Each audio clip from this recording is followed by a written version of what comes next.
Hi everyone, আসসালামু আলাইকুম। আশা করি আপনারা ভালো আছেন। গত লেকচারে আমরা ডেটা লিস্ট এলিমেন্ট নিয়ে কথা বলছি, ফরম্যাট। আজকের লেকচারে আমরা লাস্ট এলিমেন্ট অর্থাৎ আউটপুট এলিমেন্ট নিয়ে আজকে কথা বলবো। দেন আমরা রেস্ট্রিকশনে মুভ করব। তো চলুন আজকে আমরা আউটপুট এলিমেন্ট নিয়ে কথা বলি। আউটপুট এলিমেন্টের কাজ কি? আউটপুট এলিমেন্টের কাজ হচ্ছে বিভিন্ন ধরনের ক্যালকুলেশন আউটপুট আকারে ওয়েব পেজে শো করানোর কাজই মূলত আউটপুট এলিমেন্ট করে থাকে। আমরা প্র্যাকটিক্যাল এক্সাম্পল নেওয়ার জন্য আমরা নতুন ফাইল ক্রিয়েট করতেছি এবং output.html লিখে আমরা বয়লার প্লেট নিয়ে নিচ্ছি। নিয়ে ডকুমেন্টের টাইটেল চেঞ্জ করে বলতেছি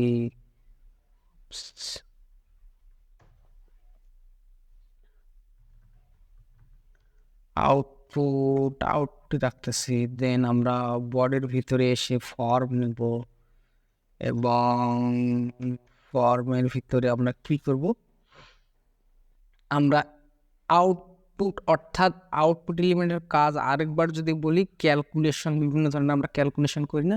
ক্যালকুলেশনগুলোর ইউজারের থেকে ডেটা নেই। ধরেন যে ইউজার বললো যে 3 আর 4 দিলাম, আউটপুট আমরা কি করব, আউটপুট এলিমেন্ট ব্যবহার করে আমরা 3 + 4 7 যে হয়, 7টা আমরা প্রদর্শন করার জন্যই আউটপুট এলিমেন্ট মেইনলি ব্যবহার করা হয়ে থাকে। আমি যদি একটা সিম্পল আপনাদের এক্সাম্পল দিয়ে বুঝাইতে চাই, আমাদের এখানে ইউজারের থেকে ডেটা নিব, তাই না?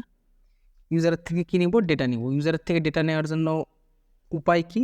ইনপুট এলিমেন্ট ব্যবহার করতে হবে। আমি ইনপুট এলিমেন্ট ব্যবহার করতেছি এবং বলতেছি আমরা ইউজার থেকে কি নিব? নাম্বার নিব। দ্যাটস ওয়াই আমরা ইনপুট টাইপ বলে দিচ্ছি নাম্বার। এবং আমাদের এই ফিল্ডের কি দিতে হবে? একটা নাম দিতে হবে, তাই না? আমি নেম বলে দিচ্ছি, ফিল্ডের নেম সাপোজ বললাম নাম্বার 1।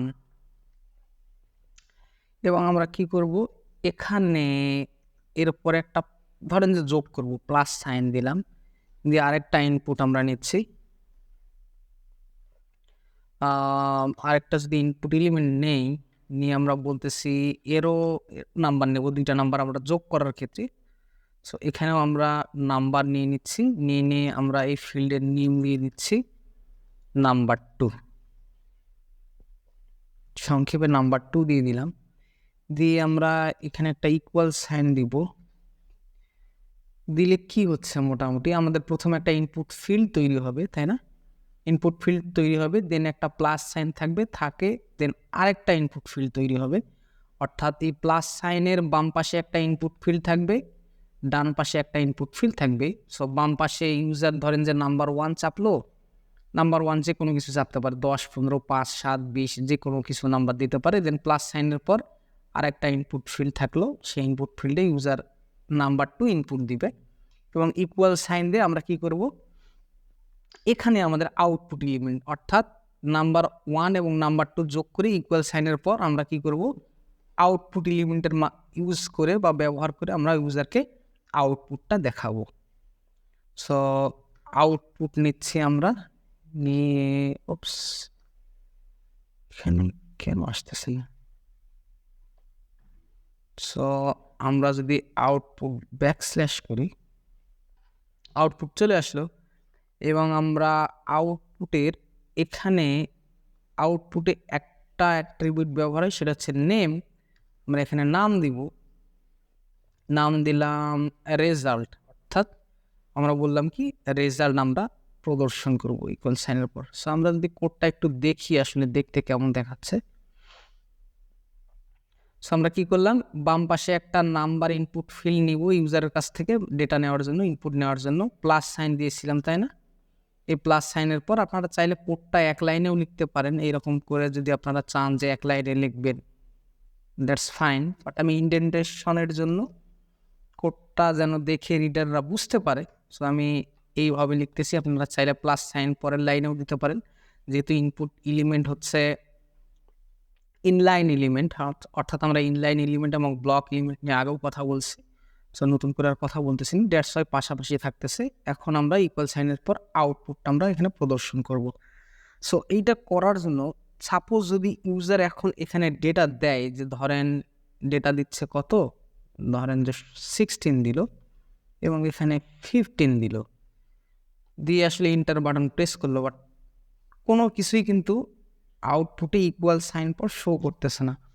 এটা করার জন্য আমাদের একটু little bit JavaScript code use করতে হবে। এই কোডটা বোঝার জন্য আমাদের একটু জাভা স্ক্রিপ্ট কোড একটা লিখতে হবে। আপনারা যদি জাভা স্ক্রিপ্ট কোড না বুঝে থাকেন দ্যাটস ফাইন, কারণ আমরা জাভা স্ক্রিপ্ট যখন কোর্স করব তখন আসলে দেখব জাভা স্ক্রিপ্টে আসলে কত কিছু করা সম্ভব। পার্স ইন্ট নিয়ে নিচ্ছি, নিয়ে আমরা ফাংশনের ভিতরে কি করব, আমরা নাম 1-এর অ্যাক্সেস করব ভ্যালু। দেন আপনারা যদি না বুঝে থাকেন প্লিজ মাথা ঘোরানোর আপনার কোনো দরকার নাই, আমরা জাভা স্ক্রিপ্ট কোর্সে সব কিছু নিয়ে আসলে আলোচনা করব।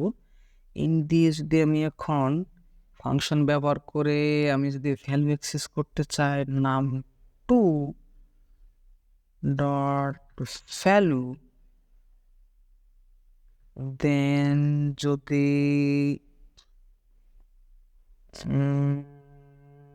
আই থিঙ্ক আমার এটা ঠিক আছে, দেন আমি এর কোটেশনের ভিতরে রাখবো, রেখে আমি একটা অ্যাট্রিবিউট ব্যবহার করতে হবে, সেটা হচ্ছে অন ইনপুট অ্যাট্রিবিউট আমরা ব্যবহার করব। আপনারা যদি কোডটা না বুঝে থাকেন দ্যাটস ফাইন, বারবার করে বলতেছি, আমরা শুধুমাত্র আউটপুট এলিমেন্ট বোঝার জন্যই কোডটা ব্যবহার করতেছি। অর্থাৎ অন ইনপুট একটা আমাদের অ্যাট্রিবিউট ফর্মের ভিতরে নিতে হবে, যে অ্যাট্রিবিউটের কাজ হচ্ছে আমরা রেজাল্টের ভ্যালু অ্যাক্সেস করতেছি, ভ্যালু প্রপার্টি অ্যাক্সেস করতেছি এবং ভ্যালু রেজাল্ট ভ্যারিয়েবলের মাধ্যমে। এবং পার্স ইন্টিজার আসলে ইন্টিজার একটা ফাংশন, এটা একটা ফাংশন, যে ফাংশনটা কী করতেছে ইন্টিজারে পার্স করতেছে এবং নাম্বার 1-এর ভ্যালু আমরা অ্যাক্সেস করতেছি। এটা আসলে মূলত অবজেক্ট ওরিয়েন্টেড প্রোগ্রামিং না বুঝলে আপনাদের জাভা স্ক্রিপ্ট কোড বোঝানো খুবই টাফ এই লাইনটা। সো আমরা যখন অবজেক্ট ওরিয়েন্টেড জাভা স্ক্রিপ্ট প্রোগ্রামিংয়ে যখন অবজেক্ট ওরিয়েন্টেড প্রোগ্রামিং শিখবো তখন আমরা জাভা স্ক্রিপ্ট কোড নিয়ে আলোচনা করবো। দ্যাটস আমি যদি এখন কোডটা সেভ করে যদি এখন যদি আমরা ব্রাউজারে আসি, এসে যদি আমরা সাপোজ লিখলাম 20 এনতে নট এ নাম্বার, এখন এখানে যদি আমরা 20 লিখি তাহলে কিন্তু 40 আমাদের আউটপুট দেখাচ্ছে, ফাইন। আমরা যদি এখানে চেঞ্জ করে বলি 30 তাহলে কিন্তু আউটপুট আমাদের 50 দেখাচ্ছে। আমরা যদি এখানে আমরা একটা যোগের সিম্পল একটা ক্যালকুলেটর তৈরি করে ফেললাম, যেখানে দুইটা নাম্বার ইউজার ইনপুট দিয়ে কী করতে পারে, যোগ করতে পারে। 70 দিলাম, ডান পাশে 30 দিলাম, আমাদের আউটপুট এলিমেন্ট ব্যবহার করে আমরা এখানে আউটপুটটা প্রদর্শন করতেছি 100, দ্যাটস ফাইন। আমরা যদি আমরা দেখলাম যে কিভাবে আসলে আউটপুট এলিমেন্ট ব্যবহার করা হয় বা কী কাজে ব্যবহার করা হয়। আমরা আউটপুট এলিমেন্ট রেঞ্জ দিয়েও আপনাদের বুঝাইতে পারতাম, বাট আমি মনে করি এতটুকুই এনাফ। আউটপুট এলিমেন্ট নিয়ে আমরা যখন জাভা স্ক্রিপ্ট কোর্স করব তখন একটু ডিটেলসে আলোচনা করার চেষ্টা করব। এতটুকু মনে রাখেন যে আউটপুট এলিমেন্ট আমরা কোডের মধ্যে যেটা ব্যবহার করছি এটি মূলত ব্রাউজারে আউটপুট অর্থাৎ ক্যালকুলেশনের আউটপুট দেখানোর জন্যই মেইনলি এই আউটপুট এলিমেন্টটা ব্যবহার করা হয়ে থাকে। সো আশা করি আপনারা বুঝতে পারছেন। দেখা হচ্ছে পরবর্তী লেসনে রেস্ট্রিকশন নিয়ে, আমরা বিভিন্ন রেস্ট্রিকশন নিয়ে, ইনপুট এলিমেন্টের রেস্ট্রিকশন নিয়ে কথা বলবো। সেই পর্যন্ত ভালো থাকবেন, সুস্থ থাকবেন, আল্লাহ হাফেজ।